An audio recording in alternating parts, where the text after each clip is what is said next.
Hey guys, welcome to my next Theorycrafting video, where I'm going to be talking about a support build for closed beta. The build, as the ones before, will mainly be used for siege wars and open world PvP. A support build in my eyes is mainly focused on AoE healing with some utility, and maybe it can help with some soft CC as well.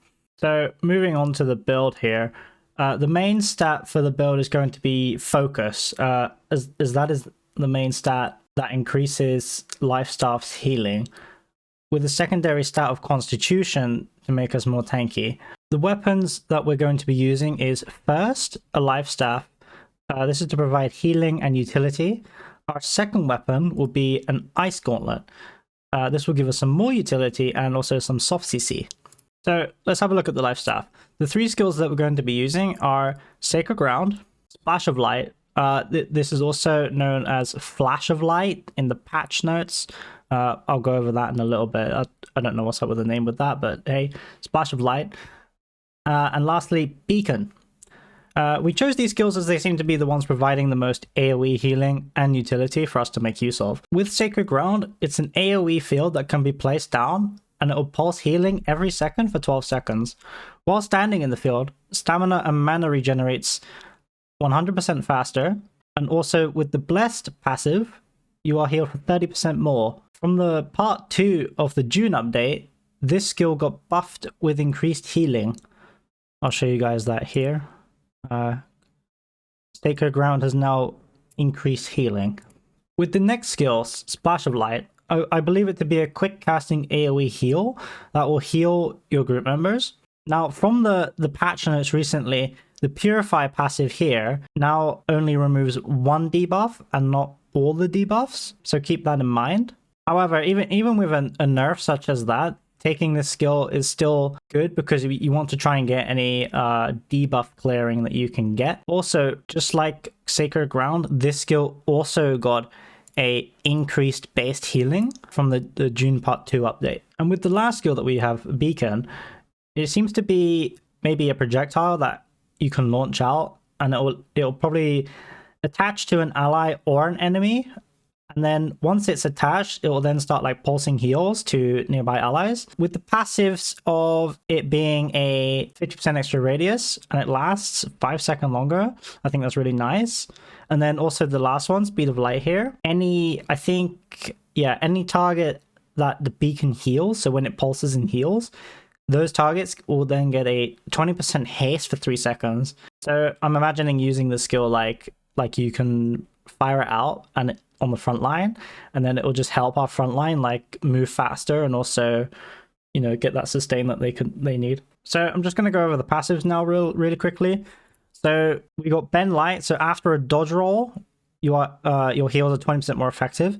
So you would essentially do a dodge roll, and then for the next 5 seconds, you can choose to like use one of the skills and they'll be 20% more effective. If you have a buff, like another modifier here, so you get 10% extra healing. When you're holding, I think this is only when you're holding the life staff, mana regen for you and your group members is increased by 3%.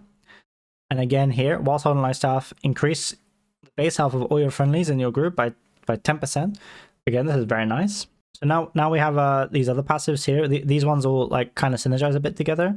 So we got light attacks and heavy attacks no longer take mana. This is very nice because I remember back in in the preview event, mana and just light attacking or heavy attacking was so mana draining, it was crazy. Life staff's heavy attacks now remove all debuffs when hitting an ally.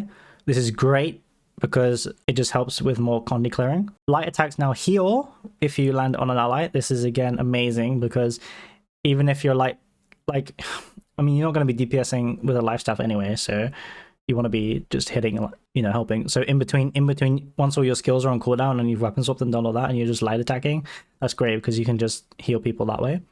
And then you go Intensify here. So heavy attacks give you an increased healing buff by 10% for 10 seconds. This is insane. So what you can do is like do 3 heavy attacks, which are all synergizing with this one, cleansing. So then you have a 30% healing modifier, right? You probably have a buff on you, so that's 10% extra more. So that's like 40%. And then you got another 20% buff here, when you dodge roll. So you can like heavy attack 3 times, that'll come naturally, and then dodge roll. And then you can do like a big heal skill, and you'll heal like loads probably. So to upkeep this skill, you can like do 3 heavy attacks to keep it up to 10 seconds. And then maybe when you're on like 3 or 2 seconds left, you can do another heavy attack just to keep up the 3 stacks, just to maintain it. So with the ultimate, when you heal an ally and their health is below 50%, you heal for 30% more. You can run this, but there is actually another option. You could get rid of the ultimate here, and you could use Desperate Speed. I think this might be actually quite good, because when you heal an ally with under 50% health, all the cooldowns are reduced by 10%. Now, if this doesn't have a internal cooldown, and if you like start healing multiple allies, the cooldowns of your skills here are going to like drastically decrease, especially on Beacon, because Beacon's a 35-second cooldown. This one's 15 and this one's 20. So you could drop this ultimate for Desperate Speed, or if you just want to be healing like more and more and helping allies that are on lower health, and you could probably run Divine Blessing. Right, that's everything for the life staff. So now we're going to move on to the secondary weapon, which is Ice Gauntlet. The 3 skills that we have for Ice Gauntlet is Ice Pylon, Ice Shower, and Entombed. We chose these skills as they seem to be the most useful when it comes to utility, and also granting some soft CC. Now, when it comes to the Ice Pylon, I'm not really too sure how good this skill will be in game. It might be a complete flop. We will have to see, but my idea with it is to have like multiple Ice Pylons being placed at the same time, and not just on the support build, like we'll have it on other builds too.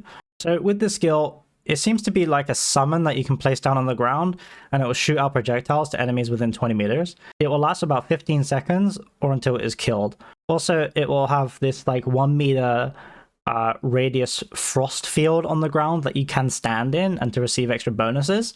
If the pylon doesn't take damage, where is it? Here it is. If it doesn't take damage within 5 seconds, it will then regenerate itself.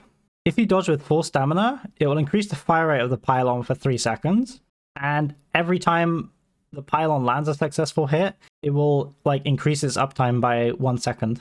Now, I'm not too sure how much this can be extended by. We'll have to see in game. The pylon skill also ties into the ultimate here, which doubles its HP, increases the radius of the frost field from 1 meter to 5 meters, and also standing in frost field doubles the bonuses of 2 passives, which are Empowered Frost, regaining mana for each spell whilst in the frosted area, and also Quick Frost increases speed by 10% for frost in the frosted area. So when you're with this ultimate, it will double it. So this will be a 20% movement speed increase, and this will be 6 mana for each spell whilst casted whilst in the frost field. And I'm pretty sure the Ice Pylon stays, and all the passives that come with it will stay whilst you're also on the life staff. So I'm thinking you can swap to the Ice Gauntlet, place the pylon, and then swap back, and you'll get the bonuses, which will be amazing. I think that's how it works, because you've seen it in the trailers and stuff where the Ice Pylon gets placed down, and then they're switching to another weapon, so you can see that it actually stays on the field, which is great. So the second skill that we have here is Ice Shower. You summon like an AoE that's like a rectangle of 1 by 5 meters. Enemies that enter it get a Frostbite debuff. What Frostbite does is that it stops sprinting, dodging, and also slows movement speed by 50%. After leaving the AoE, Frostbite lingers for another 3 seconds. Passives for the skill are Enduring Shower. So in the patch notes here, we have that it here increases the duration of Enduring Shower from 6 seconds to 7 seconds. So this now lasts 7 seconds. We got Quick Shower. Allies that enter the rectangular AoE get a 25% movement speed boost for 2 seconds.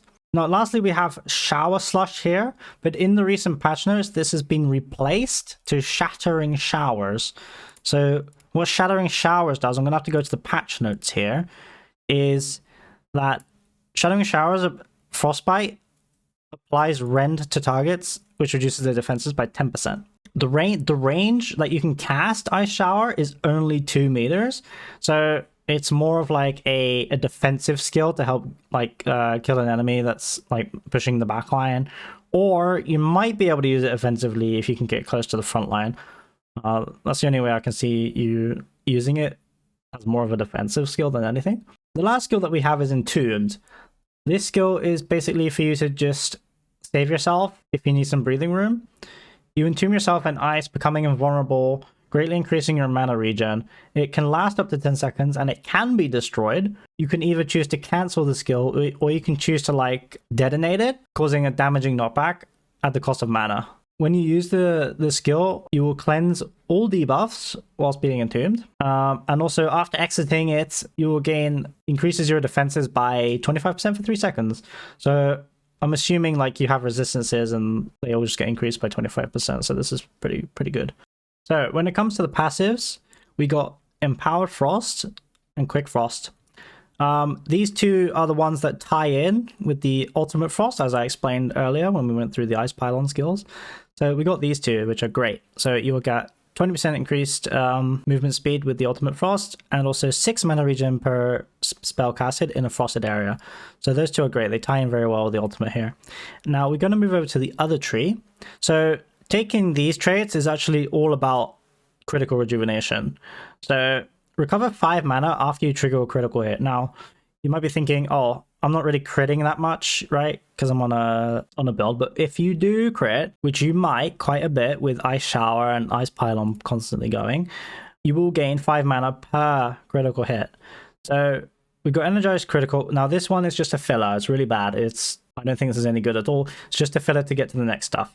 So hitting 3 consecutive light attacks will grant the player 15 mana. Now, 15 mana is a lot.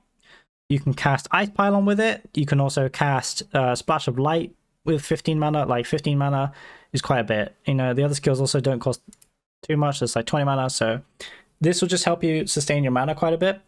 And also, lastly, we got Critical Frost.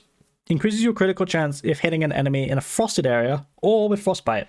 So you get Frostbite from Ice Shower.